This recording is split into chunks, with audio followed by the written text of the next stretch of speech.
And as long as we're talking about people that are stuck in prison, I mentioned yesterday, and I'll tell you again about Mark Emery. He's never been to the United States before. He's a Canadian citizen. We went to Canada to get him, to arrest him and bring him down to the United States for something that's not illegal in Canada. His wife is here, and we're very lucky and happy and enthusiastic to have Jody Emery here on the Peter McWilliams Memorial Stage. Let's hear it for Jody Emery. Happy Hempfest, everybody! It's a beautiful, beautiful day, day 3 of an amazing event. And this event's purpose is the same purpose as my husband's purpose. My husband, Mark Emery, who is known around the world as the Prince of Pot by international media and activists and people all over the world who are part of our culture.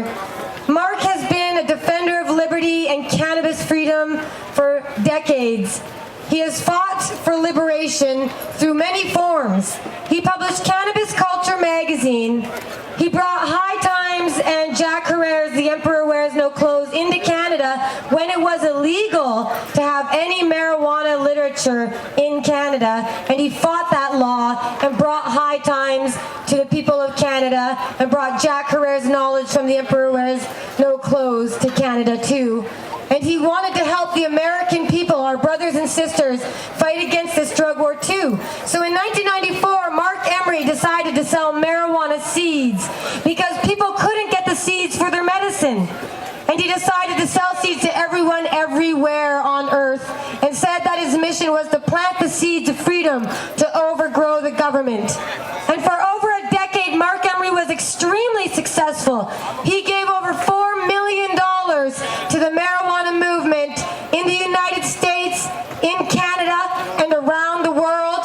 Mark Emery funded Marijuana Policy Project when they were going to shut down, and now they're the biggest lobbyist group for our cause at Congress. Mark Emery gave money to Colorado and Washington, D.C. and Nevada so they could get medical marijuana on their state initiatives to pass, to make medical marijuana legal, and it did pass, and people are free to medicate and grow their own with the seeds he sent them. When California passed Prop 216, they had no seeds. They had nowhere to get all the varieties of medicine that people need. And Mark Emery sent them millions of marijuana seeds. And the millions that he received in return for those seeds was spent on your liberty and to fight in court and to fund the U.S. Marijuana Party and to finance medical marijuana legal cases and to free our people. And because of that activism, Mark Emery was arrested on Canadian soil by the United States Drug Enforcement Administration. That was a breach of our sovereignty no one could believe. How could America go into Canada and take a Canadian man and charge him in the U.S. where he never even went? Well, they admitted in their press release the day of his arrest that it was because he was the leader of the legalization movement, because he gave money to activists all throughout the U.S., and they said legalization activists now have one less pot of money to rely on. They said it was a significant blow to the legalization movement to arrest Mark Emery, the Prince of Pot, my husband.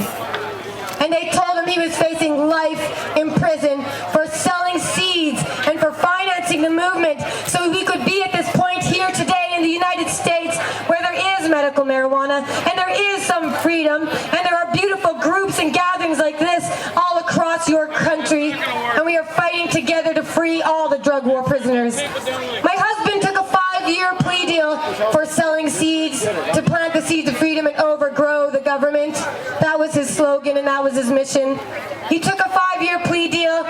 He has just under 3 years to go. He's down in Mississippi in a medium security prison, but he's still inspiring people. The guards there are looking him up and watching the movies. They're seeing that John McKay, Mark Emery's prosecutor, is today backing a legalization initiative in this state. The man who went after Mark Emery is after legalization now to make it happen. That's amazing. There's change happening, and that was Mark's goal. It wasn't so he could get money and live rich. He didn't care for that.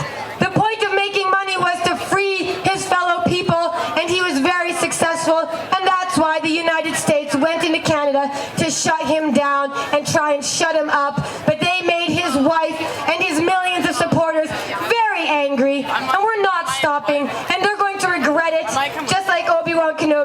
Darth Vader. Strike me down, Darth, and you'll make me stronger than you can ever imagine. They'll try and take us down. They'll try and take us down. They'll try to break your spirit, but you cannot give up. Not for all the people who have died, like Peter McWilliams here. Not for all the people who suffer in prison, Eddie Lepp, Reverend Roger Christie, so many others we don't even know who they are and they're forgotten. They all need to go home too.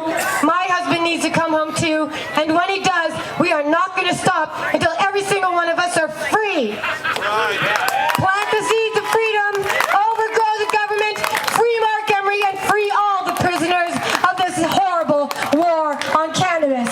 Thank you very much. FreeMark.ca. Thank you. Thank you, Jody Emery.